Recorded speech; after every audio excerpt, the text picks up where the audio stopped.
NTR political ఎంట్రీపై మాట్లాడారు ఆయన సోదరి సుహాసిని. అవకాశం వచ్చినప్పుడు రాజకీయాల్లోకి వస్తారని, ప్రస్తుతం మాత్రం సినిమాల్లోనే బిజీగా ఉన్నారని అన్నారు ఆమె. సుహాసిని కామెంట్స్ తో జూనియర్ ఎన్టీఆర్ పొలిటికల్ ఎంట్రీ ఉంటుంది అనే దానిపై ఆసక్తికర చర్చ జరుగుతోంది. ఆయన ఎంట్రీ కోసం ఫ్యాన్స్ ఆశగా ఎదురు చూస్తున్నారు. రాజకీయాల్లోకి గనక వస్తే తెలంగాణలోనా లేక ఏపీలోనా అనే దానిపై చర్చ జరుగుతోంది. ఏ పార్టీలో ఎలా ఎంట్రీ ఉంటుంది అనే దానిపై కూడా హాట్ డిస్కషన్ నడుస్తోంది. ప్రస్తుతానికి ఆయన సినిమా ఫీల్డ్లో బిజీగా ఉన్నారు. తప్పకుండా అవకాశం కలిగినప్పుడు ఆయనే ఎంట్రీ ఇస్తారు. అదే అండి, ఆయన సినిమాల్లో బిజీగా ఉన్నారు. అవకాశం వచ్చినప్పుడు ఆయనే వస్తారు. ప్రస్తుతానికి ఆయన సినిమా ఫీల్డ్లో బిజీగా ఉన్నారు. తప్పకుండా అవకాశం కలిగినప్పుడు ఆయనే ఎంట్రీ ఇస్తారు. అదే అండి, ఆయన సినిమాల్లో బిజీగా ఉన్నారు. అవకాశం వచ్చినప్పుడు ఆయనే వస్తారు. ప్రస్తుతానికి ఆయన సినిమా ఫీల్డ్లో బిజీగా ఉన్నారు. తప్పకుండా అవకాశం కలిగినప్పుడు ఆయనే ఎంట్రీ ఇస్తారు. అదే అండి, ఆయన సినిమాల్లో బిజీగా ఉన్నారు. అవకాశం వచ్చినప్పుడు ఆయనే వస్తారు. జూనియర్ ఎన్టీఆర్ పొలిటికల్ ఎంట్రీపై మాట్లాడారు జూనియర్ ఎన్టీఆర్ సోదరి సుహాసిని. అవకాశం వచ్చినప్పుడు ఖచ్చితంగా పొలిటికల్ ఎంట్రీ ఉంటుందంటూ కూడా ఆవిడ వ్యాఖ్యానించారు. ప్రస్తుతం అయితే సినిమా లైనప్ తో బిజీగా ఉన్నారంటూ కూడా కామెంట్ చేశారు. దీనికి సంబంధించిన పూర్తి updates my associate input editor Ganesh అందించడానికి సిద్ధంగా ఉన్నారు. గణేష్, చెప్పండి, ప్రెసెంట్ సుహాసిని చేసిన కామెంట్స్ ని ఎలా చూడాలి?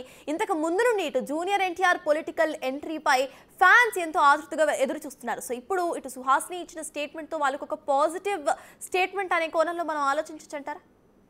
ఎందుకంటే జూనియర్ ఎన్టీఆర్ తారక్ రాజకీయ ప్రవేశం కోసం ఇప్పుడు కాదు, చాలా కాలం నుంచి 2009 నుంచి కూడా ఒక ప్రచారం జరుగుతుంది. ఉమ్మడి రాష్ట్రం ఉండగానే జూనియర్ ఎన్టీఆర్ రాజకీయాల్లోకి వచ్చారు. ఆ రోజున విస్తృతంగా తెలుగుదేశం పార్టీ తరఫున ప్రచారం చేశారు.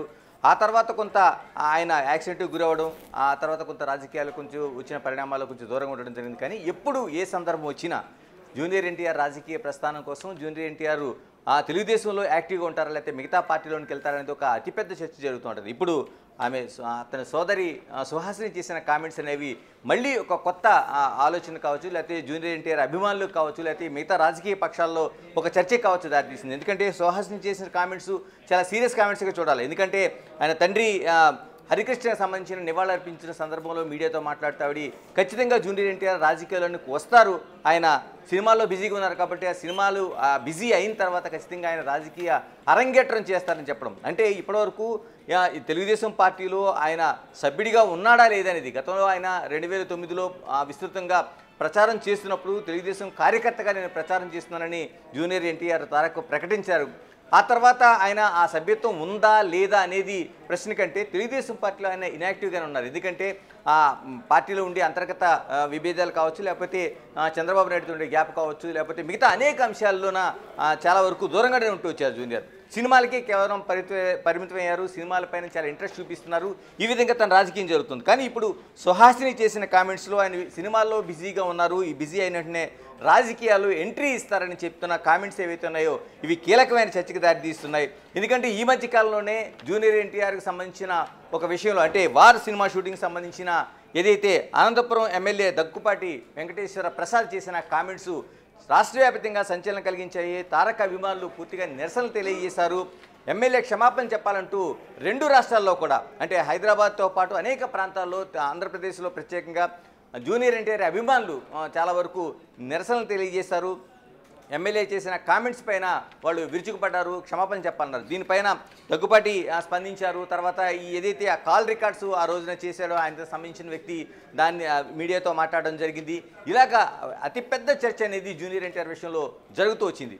ఇప్పుడు ప్రత్యేకంగా అంటే ఎప్పటికప్పుడు, అంటే గతంలో కూడా మనం కొడాలి నానికి సంబంధించి, కొడాలి నాని జూనియర్ ఎన్టీఆర్కి చాలా సన్నిహితంగా ఉండే వ్యక్తి. చాలా వరకు ఆయన తెలుగుదేశం పార్టీ నుంచి వైసీపీకి వెళ్ళిన తర్వాత కూడా జూనియర్ ఎన్టీఆర్కి సంబంధించిన అనేక కామెంట్స్ చేయడం, ఆయన రాజకీయాల్లోకి వస్తారు, రావాలి, ఆయనకి సరైన ప్రాధాన్యత ఇవ్వటం లేదనేది, ఆయన వైసీపీలో ఉంటూ కూడా తెలుగుదేశం సంబంధించిన ఆయన జూనియర్ ఎన్టీఆర్ సంబంధించిన ప్రాధాన్యత ఇవ్వట్లేదు అనేది చాలా వరకు కొడాలి నాని చాలా వరకు ప్రచారం చేస్తూ వచ్చారు. అనేక విమర్శలు, చర్చ జరుగుతుంది. ఇప్పుడు తన సోదరి ఖచ్చితంగా సుహాసిని ఆమె చేసిన కామెంట్స్ కావచ్చు, ఆమె చేసిన ప్రకటన కావచ్చు, నేను నిజంగా మనం చెప్పాలంటే రాజకీయాలు ఇది విధానపరమైన ప్రకటన అనుకోవాలి. అంటే జూనియర్ ఎన్టీఆర్ ఖచ్చితంగా రాజకీయాల్లోకి వస్తారు, ఆయనకు ఆసక్తి ఉంది, ఈ సినిమాలు అయిన వెంటనే వస్తారనేది మనం ఆలోచించాల్సిన విషయం. ఎందుకంటే సుహాసిని కూడా మనకి 2018లో ఆవిడ తెలుగుదేశం పార్టీ నుంచి కూకట్పల్లి నియోజకవర్గం నుంచి పోటీ చేశారు టీడీపీ తరఫున. ఆవిడ టీడీపీలో ఇప్పటికీ యాక్టివ్ మెంబర్గా కొనసాగుతున్నారు ఉంది కాబట్టి నిజంగానే తెలుగుదేశంలో ఆయన వచ్చే అవకాశం ఉందా? ఎందుకంటే ఆవిడ తెలుగుదేశం పార్టీ సభ్యురాలుగానే కొనసాగుతున్నారు, తెలుగుదేశం కార్యక్రమాలు చాలా వరకు పాల్గొంటున్నారు. ఈ మధ్య కాలంలో అనేక కార్యక్రమాల్లో పాల్గొన్నారు. అంటే 2018లో ఓటమి చెందిన తర్వాత కూడా ఆమె అడపాదడప కార్యక్రమాల్లో పాల్గొంటున్నారు. తెలుగుదేశం సభ్యురాలుగానే ఉన్నారు. ఎందుకంటే ఆవిడ ఇతర పార్టీలతో ఎక్కడ సంబంధాలు లేవు, ఆమె తెలుగుదేశం సభ్యురాలుగానే కొనసాగుతూ వస్తున్నారు. ఇలాంటి సందర్భంలో ఆవిడ తన సోదరుడు తారక్ పైన చేసిన కామెంట్స్ ఏదైతే ఉన్నాయో, ఈ ప్రకటన ఏదైతే ఉందో ఖచ్చితంగా తెలుగుదేశం పార్టీలోనే యాక్టివ్ అవుతారా, తెలుగుదేశం పార్టీలోనే ఆయన యాక్టివ్గా ఉండి రాజకీయాలు నిర్వహిస్తారనేది ఒక చర్చ జరుగుతుంది. మరోవైపు ఇప్పటికి వచ్చిన గ్యాప్ ఏదైతే ఉందో, తారక్ అభిమానులు చాలా వరకు తెలుగుదేశం పార్టీకి మొన్న జరిగిన నిరసనలోన తెలుగుదేశం పార్టీని కూడా సోషల్ మీడియా వేదికగా తప్పుపట్టే పరిస్థితులు అనేది మనకు కనిపించింది. అంటే ఈ గ్యాప్లోన ఏమైనా కొత్త రాజకీయ ఆలోచనలు ఏమైనా, ఎందుకంటే రాజకీయాలు ఏమైనా జరగచ్చు, గుర్రం ఎగరవచ్చు అన్నట్టు రాజకీయాలు ఏమైనా జరగచ్చు. ఎందుకంటే ఆంధ్రప్రదేశ్ రాజకీయాలు కావచ్చు, తమిళనాడు రాజకీయాలు కావచ్చు, నటులు అంటే హీరోలుగా ఉండేవాళ్ళు కావచ్చు, ఒక ప్రజాదరణ ఉండే రాజకీయ నాయకులు పార్టీలు పెట్టడం, సక్సెస్ కావడం, తర్వాత అనేక సందర్భాలు ఉన్నాయి. ఎందుకంటే జూనియర్ ఎన్టీఆర్ తీసుకుంటే సీనియర్ ఎన్టీఆర్ ఆయన తెలుగుదేశం పార్టీ వ్యవస్థాపకుడిగా ఒక ప్రబంధం సృష్టించిన దాఖలాలు కావచ్చు, చిరంజీవి కావచ్చు, తర్వాత ఇప్పుడు పవన్ కళ్యాణ్ డిప్యూటీ సీఎంగా ఆంధ్రప్రదేశ్లో ఉన్న జనసేన అధినేత పవన్ కళ్యాణ్ కావచ్చు, ఇలాగా అనేక మంది పార్టీలు ఏర్పాటు చేశారు. ఈ మధ్యకాలంలో చూసుకుంటే మనకి దళపతి విజయ్ తమిళనాడులోనే ఏర్పాటు చేసిన పార్టీ వెట్రి కళగం కూడా ఒక సంచలనం కలిగిస్తుంది. ఎందుకంటే ఒక రాజకీయాలకి దగ్గరగా మళ్ళీ అంటే చాలా వరకు ఒక గ్యాప్ వచ్చింది మధ్యలోన. సినీ నాయకులు రాజకీయాలు, సినీ హీరోలు ఎవరైతే ఉన్నారో రాజకీయాలు పార్టీలు పెట్టడం కొంత గ్యాప్ వచ్చింది. మళ్ళీ పవన్ కళ్యాణ్ దాన్ని ఒక తిరగరాశారు. ఈ రోజున ఆంధ్రప్రదేశ్లో 100% ఆయనకి ఇచ్చిన సీట్లని గెలుచుకునే డిప్యూటీ సీఎంగా ఈరోజు ఉన్నారు.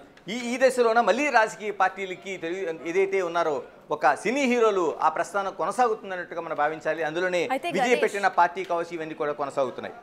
ఎగ్జాక్ట్లీ గణేష్, రీసెంట్గా ఇటు టీడీపీకి ఇటు ఎన్టీఆర్కి కొంత గ్యాప్ వచ్చినట్టుగా ఇటు ఫ్యాన్స్లో చర్చలు కనిపించాయి. పొలిటికల్ సర్కిల్స్లో కూడా ఇటు ఒక డిస్కషన్ అనేది నడిచింది. మరి ఒకవేళ కనుక జూనియర్ ఎన్టీఆర్ యొక్క రైట్ రాజకీయ ఎంట్రీపై ప్రస్తావన వచ్చింది కాబట్టి ఆయన టీడీపీతోనే టైఅప్ అయి ఉంటారా, లేకపోతే వేరే పార్టీస్తో కలిసి వస్తారా అనే కోణంలో కూడా ఆలోచించాల్సిన అవసరం ఉందంటారా?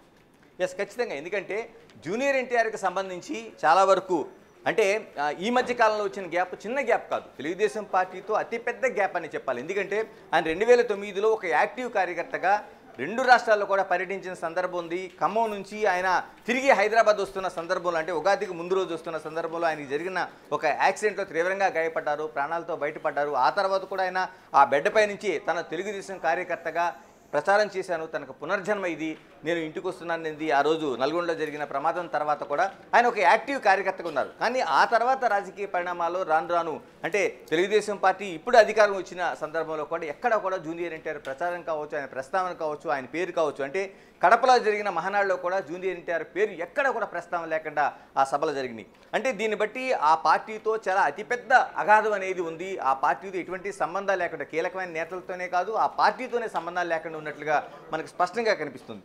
కానీ ఇలాంటి సందర్భంలోనే సుహాసిని ఆమె తెలుగుదేశం పార్టీతోనే కొనసాగుతున్నారు, తెలుగుదేశం పార్టీతోనే ఆవిడ ఉన్నట్టుగా ఇప్పటివరకు ఉంది, ఎక్కడ ఇతర రాజకీయ పార్టీలతో లేరు. ఈ బేరీజ్ వేసుకుంటే మనం టోటల్గా ఆమె చేసిన ప్రకటన అంటే ఖచ్చితంగా తెలుగుదేశంలోనే యాక్టివ్ అవుతారనే ఆలోచన అయితే మనం ఆలోచించాల్సిన అవసరం ఉంది. కానీ జూనియర్ ఎన్టీఆర్ అభిమానులు ఈ మధ్యకాలంలో జరిగిన రాద్ధాంతం కావచ్చు, లేకపోతే ఎమ్మెల్యే ప్రసాద్ పైన జరిగిన నిరసనలు కావచ్చు, ఇవన్నీ చూసుకుంటే తెలుగుదేశం పార్టీకి జూనియర్ ఎన్టీఆర్ అభిమానులకు మధ్య ఒక అతిపెద్ద రేఖ అనేది మనకి ఖచ్చితంగా కనిపిస్తుంది. దీన్ని ఆలోచన చేస్తే నిజంగానే జూనియర్ ఎన్టీఆర్ తెలుగుదేశం పార్టీలోనే ఉంటారా, యాక్టివ్ అవుతారా, లేకపోతే ఇతర పార్టీలకి వెళ్ళే అవకాశం ఉందా, ఇది కూడా ఆలోచించాల్సిన అవసరం. ఎందుకంటే ఆయన మేనత్త పురంధేశ్వరి బీజేపీలో యాక్టివ్గా ఉన్నారు, మొన్నటి వరకు రాష్ట్ర అధ్యక్షులుగా చేశారు. ఇవన్నీ ఉన్నాయి కాబట్టి ఇతర పార్టీ ఆలోచనలు ఏమైనా ఉన్నాయనేది కూడా మనం ఆలోచించాల్సిన అవసరం ఉంది. Exactly Ganesh, please be on hold. ఒకసారి సుహాసిని ఏమన్నారో మళ్ళీ ఒకసారి చూద్దాం. ఆయన సినిమా ఫీల్డ్లో బిజీగా ఉన్నారు, తప్పకుండా అవకాశం కలిగినప్పుడు ఆయనే ఎంట్రీ ఇస్తారు. అదే అండి, ఆయన సినిమాల్లో బిజీగా ఉన్నారు, అవకాశం వచ్చినప్పుడు ఆయనే వస్తారు.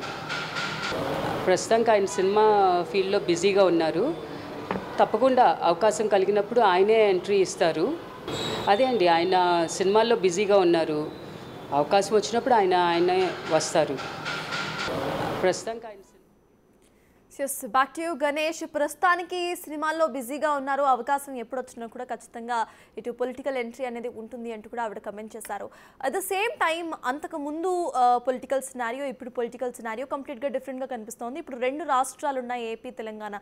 సో ఏపీ నుండి ఆయన ప్రాతినిధ్యం వహిస్తారా, తెలంగాణ నుండి ఆయన ప్రాతినిధ్యం వహిస్తారా అనేది కూడా పొలిటికల్ సర్కిల్స్లో, ఫ్యాన్స్లో మేజర్గా చర్చకు వచ్చే విషయం. సో దాని గురించి అంటే ఎలా ఆలోచించాలంటారు? ఆయన తెలంగాణలో వస్తారా రాజకీయ ఎంట్రీ, ఆర్ఎల్స్ ఏపీలో వస్తారా? సుహాసిని కామెంట్స్ మనం చూస్తే ముందుగా ఆయన సినిమాల్లో బిజీగా ఉన్నారు, రాజకీయాల్లోకి ఖచ్చితంగా వస్తారు అనేది. కానీ ఏ పార్టీ ఏమిటి అనేది చాలా ఇతిమితంగా ఆవిడ మాటలు చెప్పడం జరిగింది. మీరు అన్నట్లు తెలంగాణ, ఆంధ్రప్రదేశ్ రాజకీయాల ఈ రెండిట్లో ఏది ఎంచుకుంటారనేది కూడా నిజంగానే కీలకమైన చర్చ. ఎందుకంటే జూనియర్ ఎన్టీఆర్కి రెండు రాష్ట్రాల్లో కదా వారి సినిమా తర్వాత ఆయన చాలా వరకు ఇతర రాష్ట్రాల్లో కూడా ఆయన సినిమాలో డబ్బింగ్ అయిన సందర్భాలు ఉన్నాయి, కలెక్షన్స్ కొల్లగొట్టిన సందర్భాలు ఇవన్నీ ఉన్నాయి. కాబట్టి ఆయన ప్రత్యేకంగా తెలుగు రాష్ట్రాలపైన కేంద్రీకరించే అవకాశం ఉంది, ప్రధానంగా ఆంధ్రప్రదేశ్లోనే. ఎందుకంటే ఆయన కీ హోల్ అంతా అక్కడే ఉంది. కాబట్టి ఆయన తన తాతగారు రాజకీయాలు చేశారు అక్కడే, చాలా వరకు తండ్రి రాజకీయాలు చేశారు.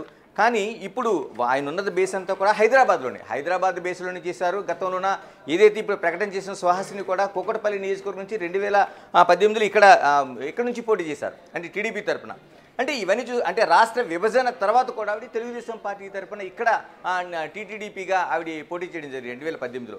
ఇవన్నీ చూసిన తర్వాత నిజంగానే ఒక అతిపెద్ద చర్చ జరగాల్సిన అంశంగా కనిపిస్తుంది మనకి ఇది. ఎందుకంటే ఆయన ఆంధ్రప్రదేశ్ రాజకీయాల వైపే ఎక్కువ మొగ్గు చూపే అవకాశం ఉంది. కానీ నిజంగానే అక్కడ అంత హోల్డ్ ఉందా, లేదంటే ఆయన అదే పేరుతో, ఎందుకంటే తెలంగాణలో తెలుగుదేశం పార్టీకి చాలా వరకు కార్యకర్తలు ఉన్నారు కానీ నాయకులు లేని ఒక లోటైతే కనిపిస్తుంది. ఎందుకంటే ఇది అనేక సందర్భాల్లో మనకి చర్చ జరిగింది. తెలుగుదేశం పార్టీ కూడా ఈ మధ్య కాలంలో చేసిన ప్రకటన కావచ్చు, లేకపోతే మొన్న కడపలో జరిగిన మహాసభలో కావచ్చు, తెలుగుదేశం పార్టీ ఖచ్చితంగా తెలంగాణలోనే మళ్ళీ ఆ పునర్జీవం పొందాలనేది చాలామంది నాయకులు చెప్పారు. ఎందుకంటే ఇక్కడ క్యాడర్ ఉంది, దాదాపు అన్ని జిల్లాల్లో కూడా క్యాడర్ ఉంది. ఈ రోజున చాలా వరకు రాజకీయాల్లో ప్రధానమైన రాజకీయ పార్టీల్లో నడుస్తున్న వాళ్ళందరూ కూడా ఒకప్పుడు తెలుగుదేశంలోన కార్యకర్తలుగాను నాయకులుగాను ఉండే సందర్భాలు వాళ్ళు కొనసాగారు కూడా. ఇప్పుడు అంటే అటు బీఆర్ఎస్ కావచ్చు, కాంగ్రెస్ కావచ్చు, బీజేపీ కావచ్చు, చాలామంది ఉన్నారు. అలాంటి దాంట్లో ఇప్పుడు తెలుగుదేశం పార్టీ కీలకంగా మొన్న మహానాడులో జరిగిన సందర్భంలో ఖచ్చితంగా తెలంగాణలోన ఒక మళ్ళీ తెలుగుదేశం పార్టీ పునర్జీవం పొందాలనేది ఆ వేదిక పైన ఒక ప్రధానమైన తీర్మానం చేశారు. ఈ తీర్మానాన్ని అనుసరిస్తే ఖచ్చితంగా జూనియర్ ఎన్టీఆర్ లాంటి నాయకుడు తెలంగాణ రాష్ట్రానికి అవసరం. వాళ్ళకి నిజంగా అది అయితే పార్టీలో ఇప్పటివరకు ఉన్న విభేదాలు సఖ్యత ఏర్పడడంతో పాటు అటు తెలంగాణలో కూడా తెలుగుదేశం పార్టీకి మరొక హోల్డ్, అంటే ఒక కీలకమైన నాయకుడు వచ్చే అవకాశం ఉంది. ఎందుకంటే జూనియర్ ఎన్టీఆర్కి ఇక్కడ ఇదే హోల్డ్ మీద ఆయన ఉన్నారు, హైదరాబాద్లో ఉంటున్నారు. తెలంగాణలో కూడా ఆయనకి అనేక మంది, వేలాది మంది అభిమానులు ఉన్నారు. ఆ పార్టీని హోల్డ్ చేసే నాయకుడు ఎవరని తెలుగుదేశం ఆలోచించినప్పుడు ఖచ్చితంగా జూనియర్ ఎన్టీఆర్ వాళ్ళకి ప్లస్ పాయింట్, ఒక నెంబర్ 1 స్థానంలో ఆయన ఇక్కడ ఉంటారు. నిజంగా తెలుగుదేశం పార్టీ ఆ విధంగా ఆలోచన చేస్తే రెండు రాష్ట్రాల్లో, అంటే ఏదైతే కడపలో జరిగిన తీర్మానం ఏదైతుందో దాని ఇంప్లిమెంటేషన్లో భాగంగా అనుకుంటే మాత్రం జూనియర్ ఎన్టీఆర్ ఖచ్చితంగా తెలంగాణ గడ్డపై నుంచి ఆయన నాయకుడిగా హోల్డ్ చేస్తాడు. ఇక్కడ నుంచి ఆ రాజకీయ అరంగేట్రం, అంటే మరోసారి పునరుద్భవం కావచ్చు, లేకపోతే ఇక్కడ నుంచే హోల్డ్ చేసి ఆ పార్టీని దిశానిర్దేశం చేసే అవకాశాలు అయితే ఖచ్చితంగా కనిపిస్తున్నాయి. ఎగ్జాక్ట్లీ గణేష్, ఫ్యూచర్ గురించి మాట్లాడుకుంటున్నాం కాబట్టి ప్రెజెంట్ మనం ఒకసారి స్టికింగ్ టు ద ఫ్యాక్ట్స్. ఇప్పుడు ప్రెజెంట్ తెలంగాణ పొలిటికల్ పార్టీస్ గురించి మాట్లాడుకుంటే ఇందాక మీరు చెప్పినట్టు టీడీపీలో సరైన క్యాడర్ ఉన్నా వాళ్ళని రిప్రజెంట్ చేసే నాయకుడు లేరు అన్న సంగతి ఇక్కడ అందరికీ తెలిసిందే. సో ఎన్టీఆర్ గనక ఇక్కడ నుండి ఎంట్రీ ఇస్తే that be a major plus point for TDP అని అనుకోవచ్చు. అంటే మేజర్ పార్టీస్లో ఇప్పుడు వినిపిస్తున్న పేర్లలో తెలంగాణలో టీడీపీ పార్టీ లేదు. సో నెక్స్ట్ టీడీపీ పార్టీ వచ్చే అవకాశం ఉందనుకోవాలా? అంటే ఇప్పటికిప్పుడు పార్టీ అంటే ఇంత ఒక కాంగ్రెస్ వర్సెస్ కాంగ్రెస్ ప్రధానంగా లీడ్ చేస్తుంది, రాష్ట్రంలో అధికారంలో ఉంది. మరోవైపు బీఆర్ఎస్, బీజేపీ, ఈ 3 త్రిముఖ పోటీగా జరుగుతున్న ఆ సందర్భంలోన ఇప్పుడు నిజంగా తెలుగుదేశం వచ్చి నెక్స్ట్ ఎన్నికల్లో అధికారం చేపడుతుంది అనేది మనం నిజంగానే రాజకీయాల్లో అతిపెద్ద ఆలోచన కానీ అతిపెద్ద ఒక మార్పు కానీ చూడాలి. కానీ అంత అవకాశం ఉంటుందని చెప్పలేం. కానీ తెలుగుదేశం పార్టీ పూర్తిగా తెలంగాణలో జీరో అయిపోయింది. ఎందుకంటే ఇక్కడ రాష్ట్ర కార్యాలయం హైదరాబాదులో ఉంది తప్పించి ఎన్టీఆర్ భవన్, ఇక్కడ నిజంగానే కార్యకర్తలు ఉన్నా ఇక్కడ రాని పరిస్థితి, నాయకులు వచ్చి ఒక గెస్ట్ హౌస్గా ఉపయోగించుకుంటున్న పరిస్థితి మాత్రమే మనకు కనిపిస్తూ ఉంటుంది. ఎందుకంటే ఎన్టీఆర్ భవన్ అనేది ఉమ్మడి రాష్ట్రంలో ఒక కీలకంగా నడిపించిన ఒక కార్యాలయం. అలాంటి కార్యాలయం ఈ రోజున కేవలం అక్కడ వచ్చి ముఖ్య నాయకులు వచ్చి చిన్న చిన్న సభలు సమావేశాలు ఏర్పాటు చేసుకోవడం తప్ప మిగతా దేనికి లేదు. ఒకప్పుడు రాజకీయాలకు చక్రం తిప్పిన పార్టీ ఇక్కడి నుంచి టికెట్ల పంపిణీ ఉమ్మడి రాష్ట్రంలోన అంటే రాష్ట్ర విభజన తర్వాత కూడా ఆ స్థాయిలో చేయగలిగిన ఆ కార్యాలయం ఈ రోజున చూస్తే అదంతా వెలవెలిపోతుంది.